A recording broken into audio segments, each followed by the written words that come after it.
Welcome into the LSU Sports Insider podcast for Thursday, September the 18th. I am Zach Ewing, joined today by a couple of the Advocates LSU beat writers, Koki Riley and Reed Darcy. First and foremost, apologies for Monday's show. I know the few technical difficulties. We tried to do it virtually. Wilson's sound wasn't great. I mean, there was a lot to talk about, He too. sounded like he was from Star Wars or something. Wilson. Yeah, it was that part was kind of cool as long as you could hear what he was saying.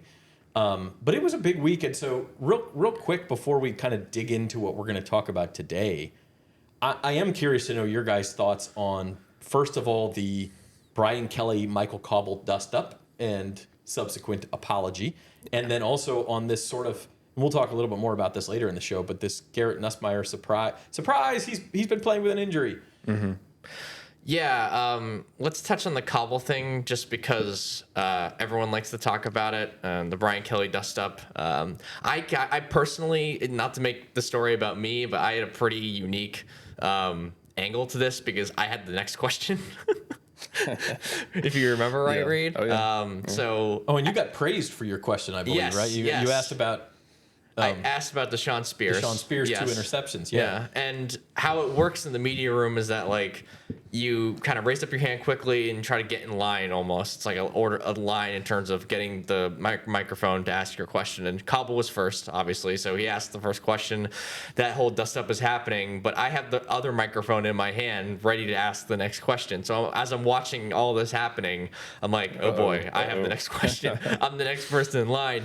But given the subject matter that they were talking about, arguing about the offense, I knew I was asking about the defense, so I actually wasn't too nervous heading into it, because it's hard to start talking after you talking to someone after there's a legit confrontation, right? And that's in any facet of life, not just in a press conference where there's tons of other eyes. You were writing about Deshaun Spears anyway, so you were going to ask. Yeah, this was not like a moment where you're like, well, I'm going to butter him up. And you were already going to ask that question. You had no idea what Cobble was going to ask. It was a very fortunate circumstance for me, honestly. It was a very fortunate circumstance given the fact that I was already writing about Spears. So I asked the question. He threw his hands up in the air and said, great question. And then he said I was his favorite reporter. So, which still stands to this day, I guess. It's interesting. I think that actually lends some context to what Cobble's doing too. Like Michael Cobble, because as you mentioned, you kind of have to, I have a question I really want to ask. I need to get the microphone as quickly as possible or else we'll run out of time. And so if that's the question he wanted to ask and he happened to get the microphone first, you can't, because a lot of the criticism has been, well, you can't ask that question first. But if that's the question he really wanted to ask and he happens to get the microphone first, you don't know that you're getting a second chance. That's fair, but he gets second chances quite often, one. And two, he gets the mic first very often, especially after those games. I mean, Reed's in there with me. I don't know if you can confirm that or not. But we love Cobble. He loves to ask questions. We love that about him. But I just think, first and foremost, it was a fair question about the offense. If you want to argue that he could have timed it better, I won't have any gripes. That would be my argument, but I won't push back on that. But at the same time, PK definitely went overboard in his response. There was no need to embarrass Cobble or belittle him in any kind of way. But there was also no need, really, I don't think, to apologize as well as he did. Not only going on SEC This Morning on Monday to apologize, but also doing it at the press conference. So I really appreciated that he took the time to really humble himself and apologize like that, because I don't think, not every coach would do that. So I appreciate that from Brian Kelly, and I think he handled it really well after the fact, because he didn't really handle it so well at the time. So, and I think a part of why it escalated to where it escalated, where he's calling out all of us, right, is that not only is there the initial reaction to his question, but I don't think it blows up to the point that it blows up if Cobble isn't also responding with further questions about you can't run the ball, what's up on third down, like that's kind of escalated. It was a tit for tat, right? Like this wasn't just like one question and then there was a response, right? So it kind of explains why the tensions sort of heightened in that room as it kept on going on.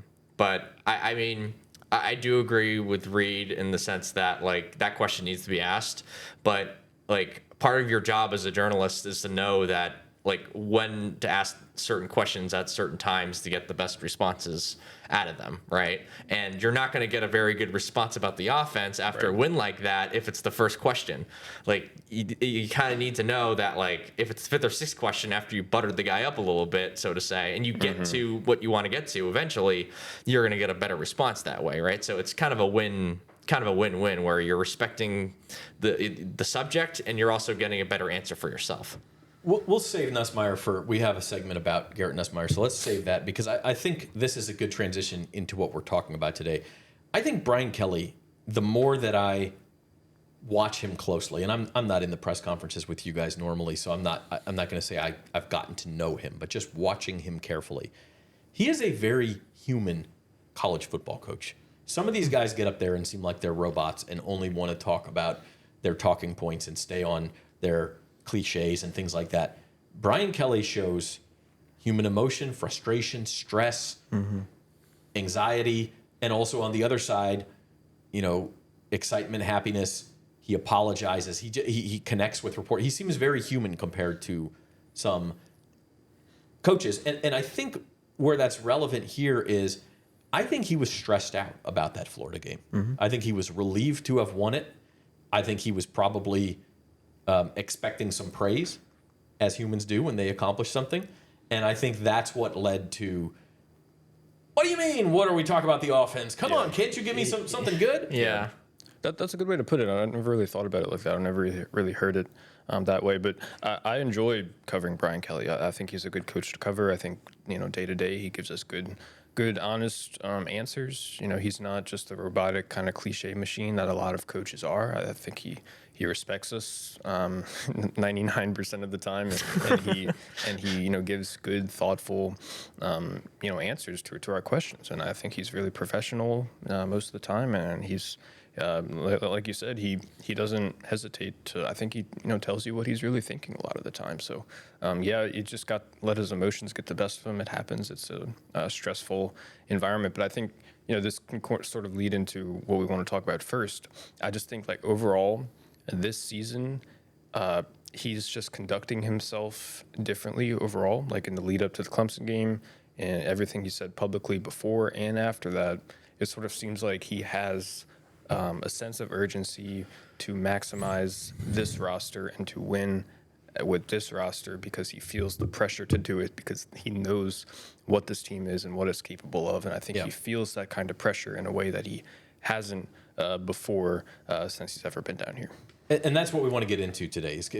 LSU plays Southeastern on Saturday. We'll give that a cursory preview at the end of the show. I don't want to act like it's not happening, but we're also not going to give you guys a whole show just previewing a game against an FCS team. I mean, let's be honest. If LSU were to somehow lose this game, that would restart every conversation we've had all year, and we're not going to go there. So we'll talk about the game a little bit at the end. But what we want to do this week is just sort of reset where LSU is a quarter of the way through the season now. 3 games out of 12 regular season games down. First, want to let you know that the LSU Sports Insider podcast is brought to you by Jerry Lane Cadillac. Command the road in a Cadillac, where luxury, power, and presence come together. Experience it today at Jerry Lane Cadillac. So LSU is 3-0. They have 2 good wins over Clemson on the road, over Florida at home. They also took care of Louisiana Tech. The interesting thing, Koki, is that I think like a month ago, if we were talking on August 18th and you had said, LSU is going to have victories over Clemson, Louisiana Tech, a double-digit victory over Florida, they're going to be 3-0. You just said, wow, number 1 team in the country, juggernaut, they're going to win the national title. And it does not feel like that. So explain that to me, how that's happened. Yeah, I think a good example of that is look at my AP poll where I had him as my preseason number 4, and now I have him at number 8 because of just the struggles they've had on offense combined with the way Florida and Clemson have just simply taken a step down from what we thought they were heading into the season, or a couple steps down in Clemson's case, at least. Clemson was my preseason number 1, and they had trouble beating Troy. They lost it for Georgia Tech, and they lost to LSU pretty handedly. You look at a team like Florida, they lost to South Florida before even playing this game against LSU, where they throw 5 interceptions. So yeah, it's been even uglier for those two teams. And I think when you sort of combine that with the struggles that LSU has had offensively, and yes, they've won both those games. They've been the better team in both those games, but I wouldn't say they've looked like a top 5 team while winning those games. Right. So that's kind of where you sort of sit with this LSU team, where it's the best start since 2019, but you kind of realize that it's been far from perfect because of a lot of these offensive struggles. I'm just sensing a lot of angst, Zach, in the fan base because And the TV reporters. Yeah, yeah. Because, LSU has been down this road before when they have a national championship caliber unit on one side of the ball and then a not championship caliber unit on the other side of the ball. And I don't think that anyone inside the building at LSU or anyone outside the building wants a repeat of 2023. And so I think that's where a lot of that angst comes from. It's a difficult question because the defense is so much better than any of us I could have even anticipated. They've kind of surpassed our expectations. But the offense is they've just been concerningly pedestrian. And I'm not exactly sure what the issues are there or what exactly they can do to fix it or if they can fix it. But I think most people are pretty nervous right now because they see that if the offense doesn't improve, then we're looking at a situation, maybe not to the extent of the 2023 season, but something similar. And I don't think that anyone around the program wants to repeat that kind of year. So, they're 3-0. They won those games, but it hasn't felt as good as I would have thought before the season it would if they started 3-0, if that makes sense. Yeah, no, I agree. I think preseason they were number 11. Is that right? In the AP poll? I think they were 9. Were they 9? 9, yeah. 9. I think everyone kind of had them. Cook, you were the high end, at 4. Most people had them somewhere between, 6 and 14, somewhere in there, like borderline playoff team, right? Like if you were optimistic about LSU, you said, yeah, they're going to get in the playoff. If you were pessimistic, you'd say, I think they're just going to miss. Like that was the range where they're at. And that's kind of where I'm at now. Is like I think they're still sort of a borderline playoff team, even though they're ranked number 3 in the nation. And so it's just this weird. Like these 3 wins are in the bank. You get to count them, and that's really good because those are really going to help you. But at the same time, Clemson's not as good as we thought they were. That win gets counterfeited by Clemson losing to Georgia Tech. The Florida win doesn't look as good as it might have preseason because they lost to South Florida. And with the schedule that they've got, I mean, you might be looking at a 5-7 Florida team. I don't know. Yeah. Like, we'll see if they can play better. But the point is, 3 wins are in the bank, but I'm still not sure we know exactly where to place this team in the national landscape or in the SEC landscape, which is the other point of where we want to get to. And that's kind of resetting the SEC picture. This league is fascinating this year to me. It is fascinating. I don't think you have a Saban Alabama or a Kirby Smart Georgia in this league. I don't think you have, people thought Texas might be that. Texas is really, like, their defense looks fine. They're like LSU. Their offense is really strong. They're struggled even more offensively, I think. Yeah. So, and you can say that about all the top teams. You can go, yeah, they look good, but I'm not sure about this. But then on the flip side, you go all the way down to the 16th best team, whether you think that's Kentucky, Mississippi State, whoever you think that is, South Carolina. I don't, like any of those teams seem capable of coming up and ruining somebody else's season. They're all good. Kentucky only lost by a touchdown to Ole Miss. Mississippi State has a win over Arizona State. South Carolina was preseason number 11, so can they really be the worst team? Like, you have such depth in this conference. It's going to be a fascinating race. Yeah, absolutely. I think Oklahoma's looked really good so far this season. LSU plays them. I think Vanderbilt is now ranked, and deservedly so, and LSU plays them on the road as well. A couple teams have dropped off a little bit, like a South Carolina, as you mentioned, but I think overall, like you said, like this is a very, very deep conference. Kentucky is still kind of a wait and see for me, just because like they played Ole Miss hard last season too, and that was a home game, and Ole Miss has all these new players, and I'm a little bit skeptical of how good Ole Miss is going to be this year. But I think overall, like you said, like Mississippi State could be kind of interesting because of that Arizona State win, So I think that, yeah, like there's no like obvious easy out right now, especially with the way Vanderbilt's playing right now. And I think, that's going to be like a real challenge for LSU to go on the road and try to win that game. I was looking at some offensive stats earlier in the week, and I was trying to find some stuff on LSU.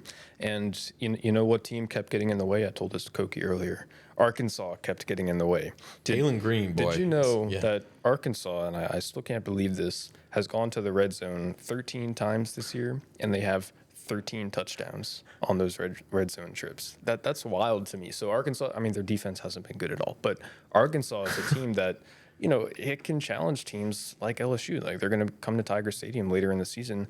That offense is tough. And LSU's got a tough defense, but that speaks to the depth of the conference. Like, nobody was thinking about Arkansas preseason as a team that could really upset any other teams, but it looks like they have an offense that could do that if things break right. So I think there was a world where you could see their offense sort of being pretty explosive when you had, the same quarterback coordinator combination for year 2 and some of the promise that Taylor Green showed last season. But now it seems like that has kind of come to fruition, that like high end hope of the offense really coming together. The problem with that team is the defense. It's just not cutting it. Yeah. But Oklahoma, the offense looks for real. That we're going to find out against Auburn this week. Auburn has looked good, especially their rushing offense. Jackson Arnold looks good as well. Missouri is playing well. They're 3-0. Yeah, Missouri. Yeah. Yep. They beat UL this week, 52-10.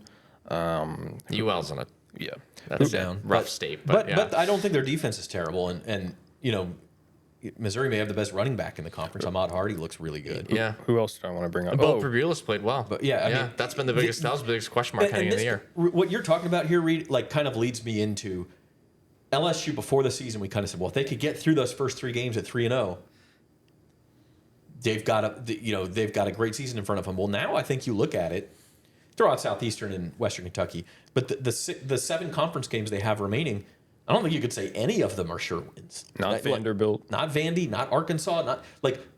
Will they be favored in those games? Yeah, they probably will be, but that not by a lot. They're not going to be like shoo-ins to win any of those games. Honestly, the easiest SEC game left on the schedule right now might be home against South Carolina in a few weeks, which we wouldn't have thought before the season. But even South Carolina, like if Lenora Sellers kind of gets it together, he's injured, he's supposed to play Saturday. There isn't a single game where you go, it would shock me if LSU lost a conference game. No, not at all. And I think, I look at Tennessee.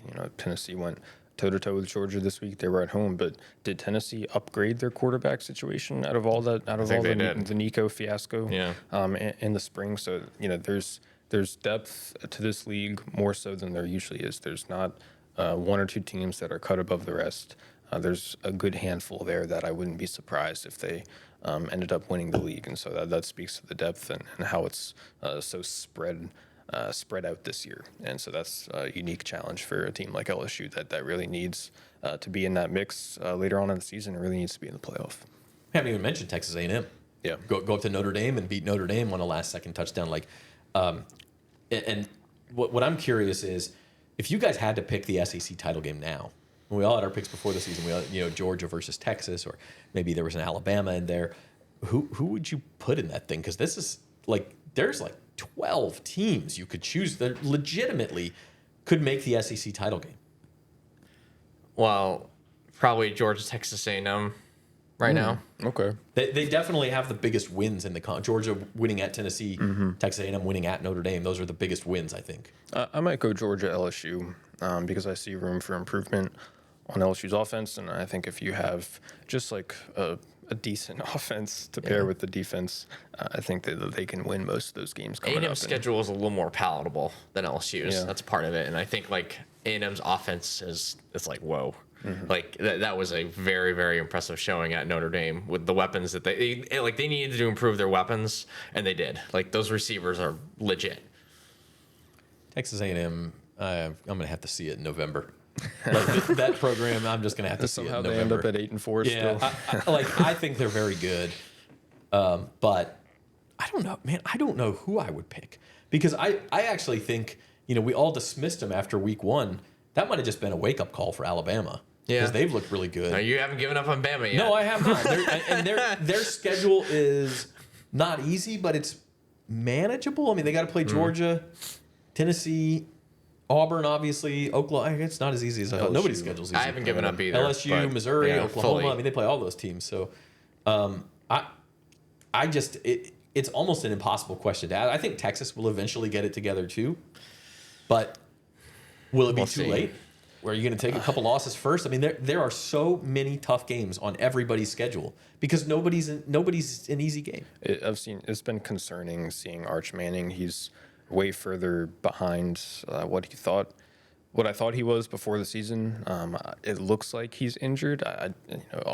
Everyone's saying that he's not. Steve Sarkisian has been adamant that he's not, but something just looks off with him. I can't quite put my finger on it.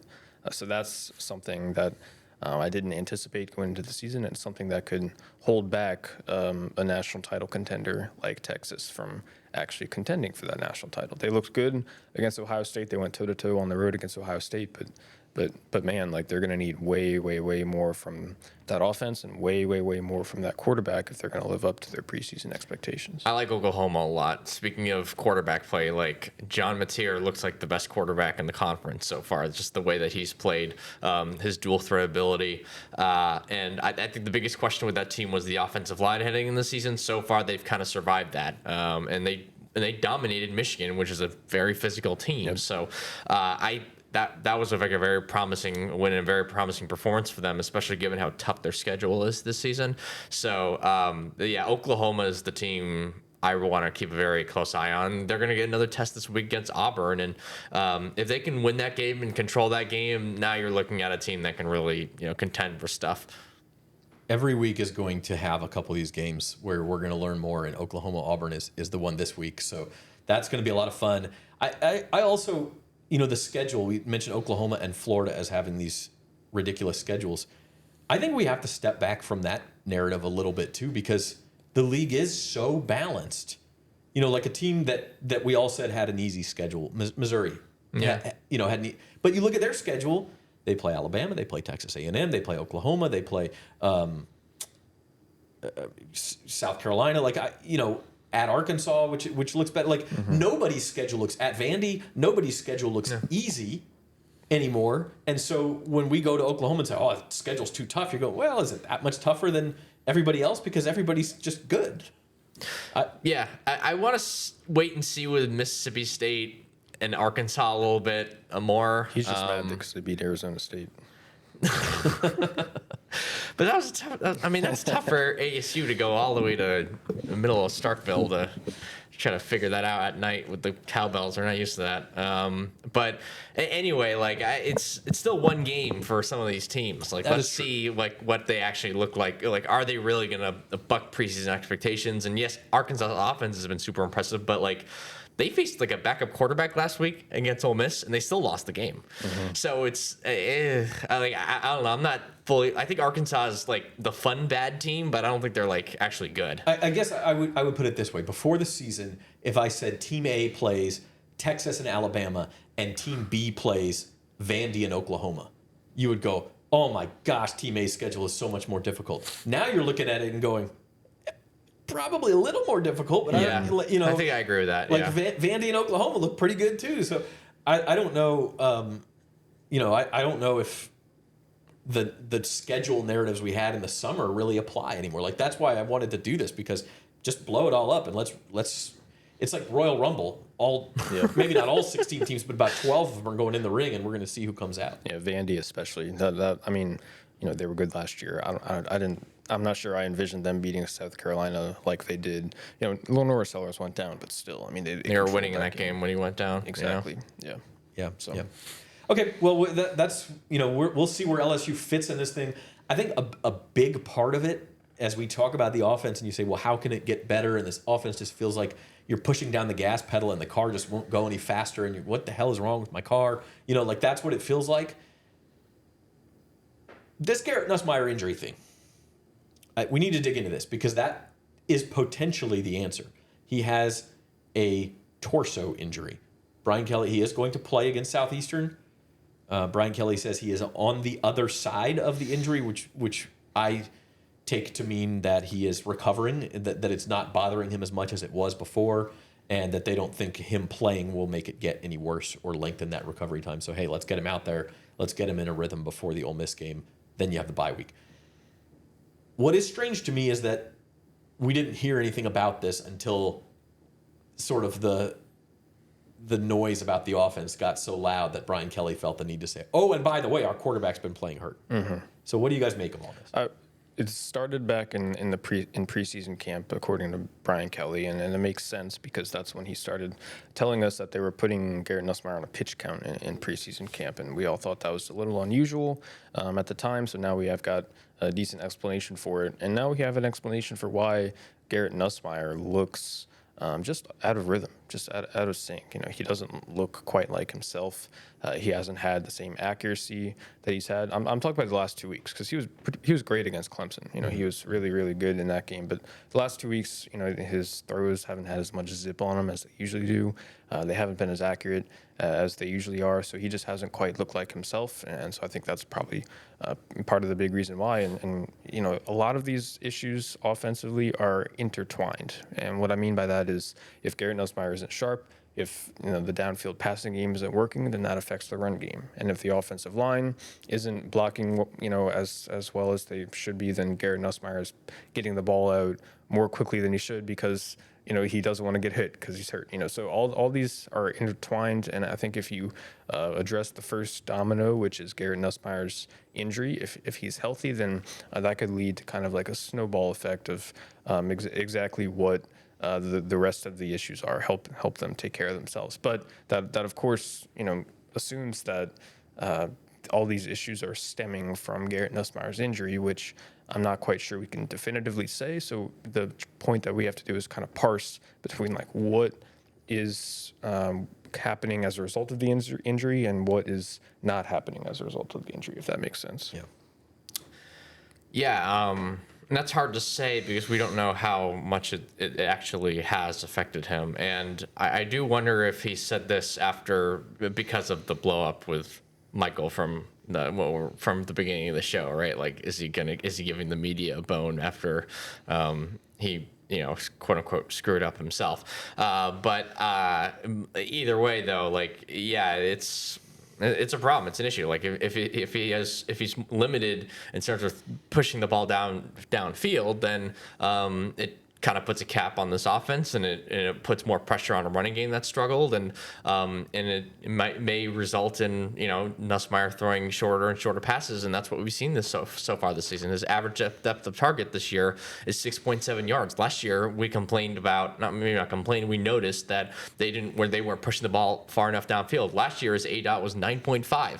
That's much better than it is right now. So it tells you how much more this offense has shrunk from a passing game perspective, right? So about a quarter of the throws he's made this year have been behind the line of scrimmage. So there have been a lot of screens. And that's with better deep ball weapons, theoretically. Yes. Yeah, absolutely. And we assumed that the vertical passing game would be a little bit better. It's been quite a bit worse, you know, because of that. What's the stat you had, Koki? 63% of his passes have either been behind the line of scrimmage or between 0 to 9 yards. Yes. Is that right? 63%. Like, that's a lot, Zach. Yeah. Like, that's most of his throws. And he's also 4 of 13 on throws 20 yards downfield, according to Pro Football Focus. So that's probably, if you want to look at those issues, that's if he's got some kind of torso injury, upper body injury, that can be the explanation for it.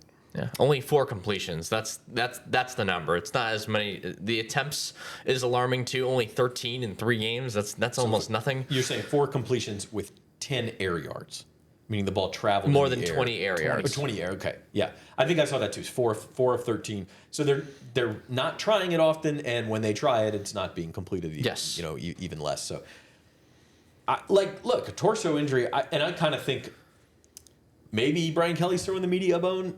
Maybe he also is just now confident in Nussmeier's recovery to the point where he's like, okay, I can make this public. I didn't want to let Clemson know or Florida know that this was, you know, an issue and they would change their defense. But, you know, now he's getting better and we're playing Southeastern and, you know, it'll be fine.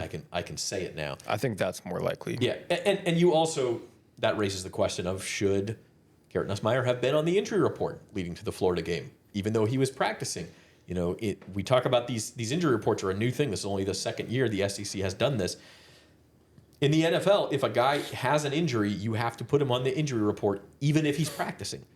I'm not sure that there are really ironclad rules for the SEC's injury reports. And so if he is practicing, do you have to put that down? I guess not. The SEC gives the schools quite a bit of discretion here. It's an availability report. It's not an injury report. And if it's an injury report, then you would have to keep track of every injury. But if there's a question of if the player's availability, if his availability is in question, then he's got to go on the report. And it sort of seems like Nuss's availability was never really in question, so they never put him on the report, right. and so they never had to, because they always knew that he was going to play through it, whatever it was. But you can obviously see where any sort of a torso could be. I said this Monday, it could be abdominal, it could be ribs, it could be back, it could be any number of hip. Even you could maybe fudge and call that torso. I don't know. Like, it could be any number of things. They all would affect your rotation. Yes. Right, and we're thinking about throwing the ball downfield. Just try to do that in the backyard. Like, you're going to rotate your torso and really put a lot of torque in it. And if that's bothering you, certainly would have an impact. But ultimately, it's a question we can't answer until the end of the year. Like, if in the next 6 weeks LSU's passing offense suddenly explodes, we go, well, I think that injury was probably a big deal, but we don't know. Yeah, and we'll see what that looks like against Southeastern, Koki. Like, well, what do you? Like, do you like, we don't know how healthy he is, but if he completes a couple deep shots, will that give us confidence that, hey, he's healthier now and the offensive issues might be kind of behind him? I mean, perhaps we're going to see how he moves physically while he's throwing the ball, right? Like, is there like a more confident follow through, right? Is he not hesitant when he sees a guy streaking downfield wide open, right? Is he not, cutting off his throws and they're landing a little bit short? So like that's the sort of stuff we're going to have to sort of keep an eye out for in this game, and it's going to go a long way in determining whether this team can push the ball downfield or not. And that's a good transition into the Southeastern game and what we are going to look for there. First, we are going to take a break, and I do want to let you know that injury report and the LSU Insider is brought to you by the Baton Rouge Clinic, your trusted healthcare provider in the heart of Baton Rouge. Whether you're in need of primary care, specialist services, or urgent care, the Baton Rouge Clinic has you covered with a team of dedicated and experienced professionals. Visit BatonRougeClinic.com to learn more or to schedule your appointment today. The Baton Rouge Clinic, caring for generations. And with that, we will take a quick break, and when we come back, we will do a quick breakdown of LSU versus Southeastern. You know how far I've gone, now I'm home again. I'm feeling more alive these days than I've ever been. At the Baton Rouge Clinic, our sole focus is to provide exceptional health care for your entire family so that you can get back to doing what you love most. We are caring for generations. You give me love, give me love. Did they ask you to do the commercial too? Yeah, but they just gave me one line. Bet like a Caesar. Like, we're gonna sit here and we're gonna tell them how Caesar's Sportsbook is just so easy to use that you can watch and bet thousands of sports events, even some NFL games. They'll probably show us betting on our favourite players and teams at all the Vegas hotspots too. Like, we have time for that montage. I told him I couldn't do it. They couldn't afford me. I think the biggest thing that separates us is our people. We have a really amazing staff that really care about their customers, really care about our product. At Jerry Lane Cadillac, we value trust and transparency above all else. We have a little bit of something for everyone, so whether it be the 2025 Escalade, any of the smaller crossover vehicles, the XT4, 5, and 6, we've also got a wide variety of new EVs, including the 2025 electric Escalade IQ. I think the product lineup right now is the best that it's ever been in Cadillac. And welcome back. You are watching the LSU Sports Insider podcast for Thursday, September the 18th. Zach Ewing, along with Koki Riley and Reed Darcy, encourage you to subscribe to the LSU Sports Insider on YouTube. Hit the like button, leave your comments, subscribe, tell your friends, sign up for notifications. Any like button you see around the screen you could press, you should probably just press it. I mean, that's just Not good the advice thumbs down button. Not the thumbs down button. Yeah, every other button. Even that, like, I don't know, any attention is good attention, guys? Maybe. Any publicity is good. I've been saying this for the last few weeks for obvious reasons. Any publicity is good publicity. Michael Cobble gained like 5,000 Twitter followers. Yeah, Man. exactly. You got a thumbs down. I've been gaining Twitter followers based off the hate I'm getting from my AP poll, right? I don't necessarily think bad attention. That's my thing. I don't know if that's good attention, but we prefer the thumbs up button. Lots of I prefer the thumbs up button, obviously. But you know what? You know what? We want you to be honest too. So we're going to break down the LSU Southeastern game now. And normally we do this when LSU has the ball, when Southeastern has the ball. We're not going to. Southeastern is a good FCS team. I think they're in the top 25 in the FCS, if I'm not mistaken. They did actually play Louisiana Tech earlier and lost 34-0 or 24-0. They have a pretty good defense at the FCS level. Look, LSU physically should dominate this game. Again, if they don't, we have much bigger problems for LSU that we need to discuss. But assuming LSU is going to win this game and win it fairly easily, what do you guys want to see? Koki, Reed, anybody? Koki, go. Well, pushing the ball down the field in the passing game, as we just discussed in depth, so I won't go too far into that. And obviously running the ball, right? Like, we want to see what Harlan Berry can do with a little bit more space. I think they should use him more in the screen game, Berry, but they haven't really done that a ton. I'd like to see that. I'd like to see what Michael Van Buren looks like in this game, assuming that they gave him a chance to play.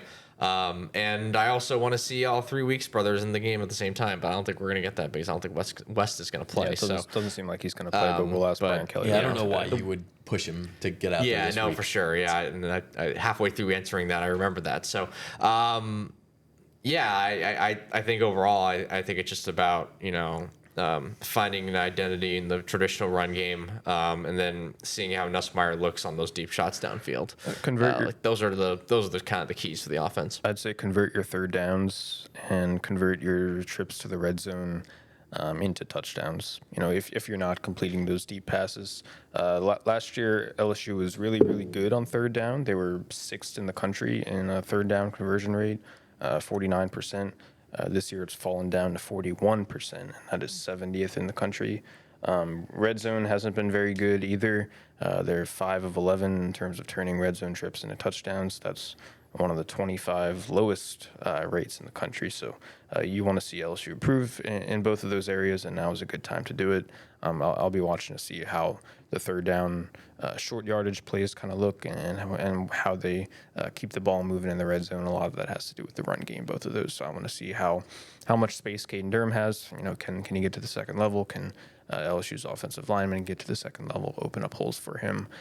Because it should look quite a bit better than it did against Louisiana Tech. So I want to compare the two and see how this one looks.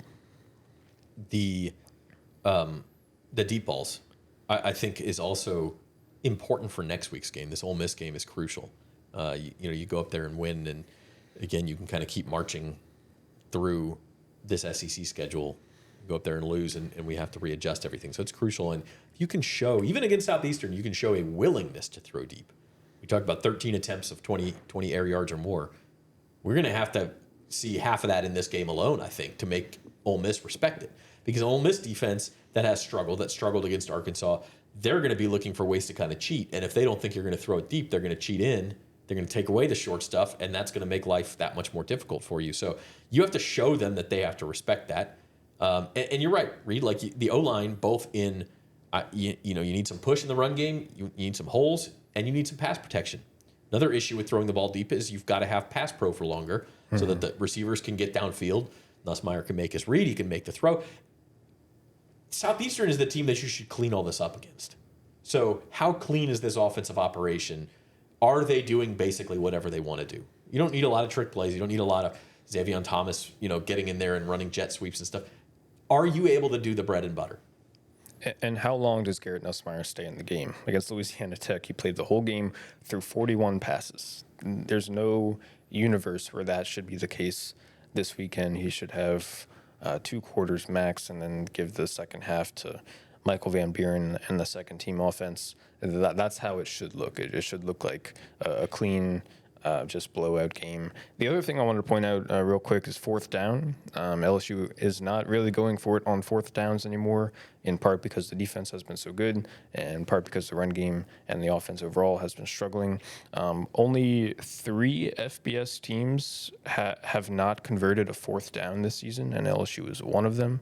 LSU is 0 for 1 on their fourth down attempts this season, and the only one that they tried was the one right before halftime against Clemson, and that's the one that they shouldn't have tried. They should have kicked the field goal instead. So really, LSU really is like 0 for 0 on fourth down. So, this is a game where you can leave the offense on the field on fourth down, see if they can pick up those opportunities instead of punting as often as you have the past 2 games. You also shouldn't have to do that much in this game, exactly, if we're being honest. Like, it shouldn't even come down. You should only have a couple of fourth downs in the whole game, especially with the starters in there. So,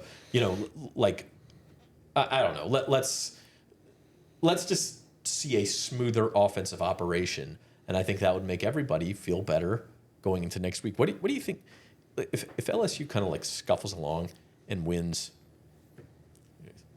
31-10 or whatever, right? Yeah. Like it's just they win and it's never in doubt, but it's just sort of like I still don't have any of my questions answered.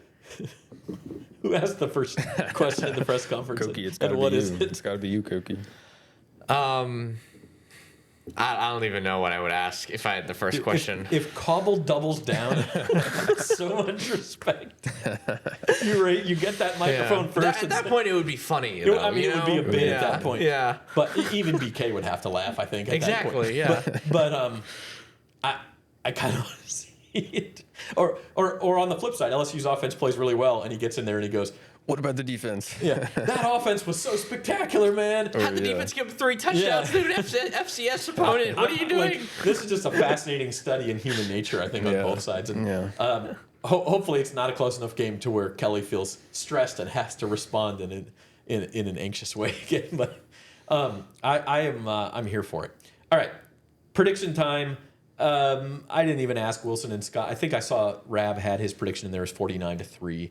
I don't even see Wilson's. I'm sure everyone's picking LSU to win, but Koki, what score do you have? And by the way, you can leave your prediction in the comments on YouTube. Let us know what you think. Koki, what happens on Saturday night? I had 49-7 LSU and a pretty simple victory. A part of that 49, I think, might come from the defense, actually. Some sort of scoop and score. They haven't done that yet. They've done the pick 6, but no scoop and score yet. Maybe that'll happen. Who knows? I thought about that when I was thinking, like, I might need to factor in a defensive touchdown here. But I went 35-7. Kind of measured. I don't know. They'll probably score more than that, but 35 I think is kind of an in between, kind of a conservative estimate. Just because the offense. I haven't seen enough from the offense to be confident that they can get over 40, 45, so I'll keep it a little in check and say they'll win 35-7. I think we see some explosives this week. I think it doesn't totally assuage all concerns because, again, you're talking about an overmatched opponent. And LSU has had explosive plays, just a lot of them have been runs or short passes caught at the line of scrimmage, and then they make a guy miss and go for a big gain. You want to see somewhere you're sort of forcing the issue more. And I think we might see a couple of those. I think this is probably a good week for LSU. I have 44-10. You guys want a defensive score? My 44 is going to be 6 touchdowns and a safety. Oh, okay. Wow. Okay. A safety. So that's a good take, calling actually. my shot, 44-10 LSU. That is our podcast. That is our preview for LSU Southeastern, such as it is. But as you know, this show is more about just kind of resetting where LSU is, what its expectations should be the rest of the year. And that starts, of course, on Saturday night. For our producer, Molly Ballinger, he's Koki Riley, he's Reed Darcy, and I'm Zach Ewing. And we will see you next time on the LSU Insider.